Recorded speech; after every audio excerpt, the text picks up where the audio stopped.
In this lecture, we'll look at the global economy. Chapter 11 deals with global economics, and Chapter 12, global trade. The global economy begins with the Industrial Revolution. After a brief history, we'll look at the benefits of the global economy to consumers and also begin to understand some of the negative effects on the environment and the working poor. Global economics is the way in which countries develop wealth. We'll examine why some countries are rich and some are poor. Finally, we'll look at how economic impacts affect the environment and society. Modern economies are mostly the result of industrialization.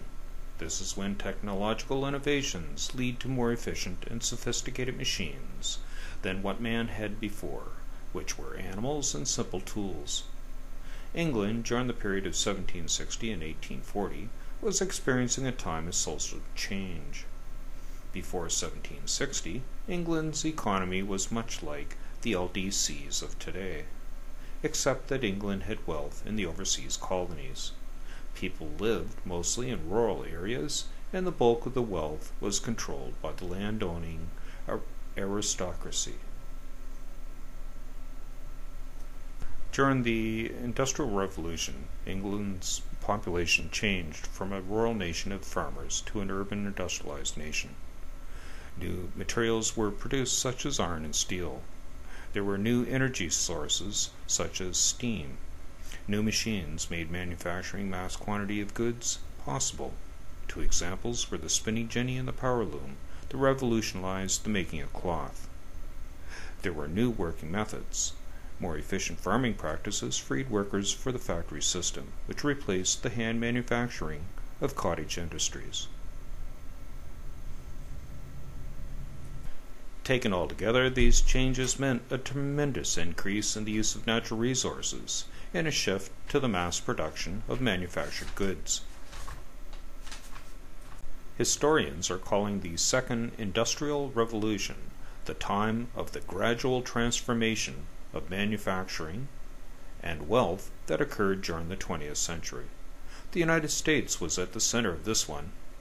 It assumed leadership in this phase because of the innovations of companies like Dow Chemical, Westinghouse, and Corning Glass, who were changing the world of science and technology.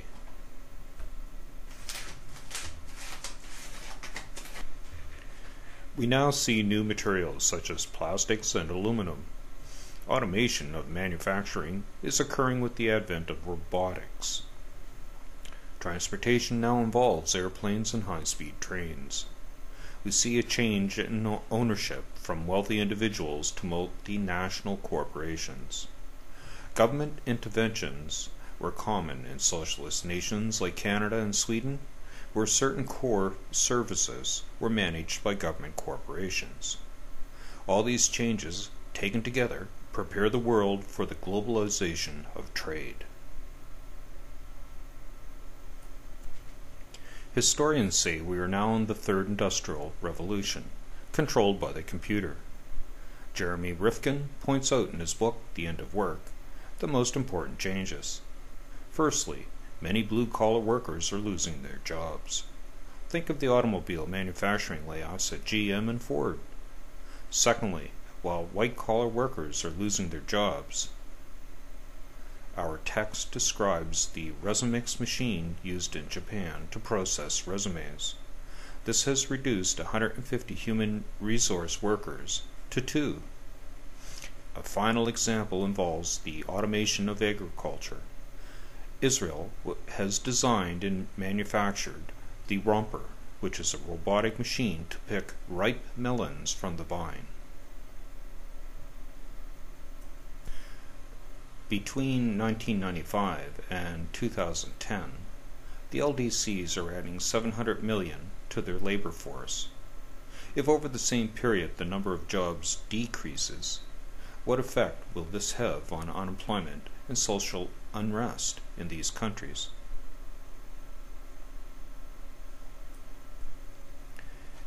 As forms of food production, manufacturing, and information have evolved, so have economic systems. The four main ones operating today are the traditional economy, the market economy, the command economy, and the mixed economy. All are in flux and adapting to the demands of the evolving world economy. The traditional economy occurs in smaller rural communities. They are characterized by the way that people make their own food, shelter, and clothing. Traditional communities pass knowledge from one generation to the next. Usually these communities are self-sufficient, but supplement their lifestyle with a little local trading. The distribution of wealth doesn't change from one generation to the next. The Mennonites are one example of a traditional society in Canada. The market economy is driven by the natural laws of supply and demand that operates in the free market system. Producers are in business to make a profit. Consumers want low prices and high quality.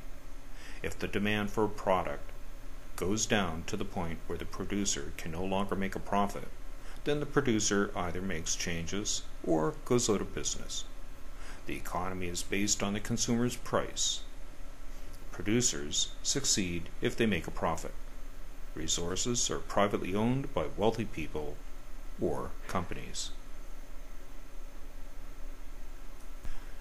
The command economy occurs when the central governments use their power to determine the patterns of production. The government is the sole decision maker and economic planner. It is responsible for goal setting, who produces what, how much to produce, and the amount to charge.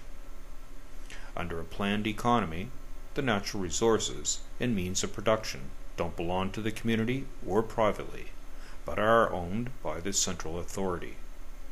Cuba and China are communist countries that operate in this way.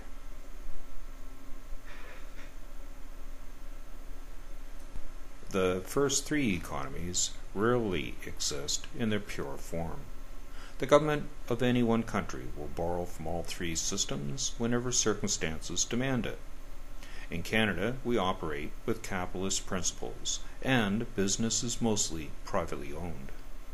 But the government will step in when consumers demand some protection, or when competitors face unfair conditions such as regional disparity.